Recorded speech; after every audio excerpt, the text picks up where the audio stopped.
E2B. Nowadays, stress is laid on games. For in games, moral character is trained as well as the body.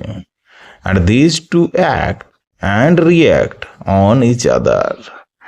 আজকাল খেলাধুলার উপর গুরুত্ব দেওয়া হয় কারণ খেলাধুলোয় শরীরচর্চার পাশাপাশি নৈতিক চরিত্রেরও প্রশিক্ষণ দেওয়া হয়।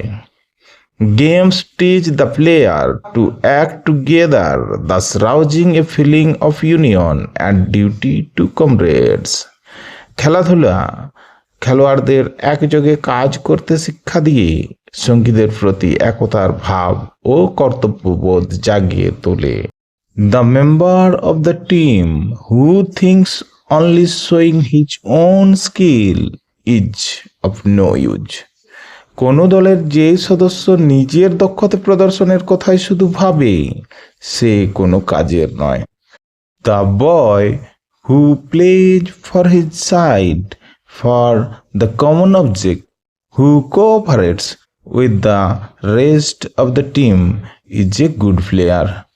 অন্যদিকে যে ছেলেটি নিজের দলের সকলের স্বার্থে খেলে এবং দলের বাকি সকলের সঙ্গে সহযোগিতা করে সেই ভালো খেলোয়াড়। Thank you.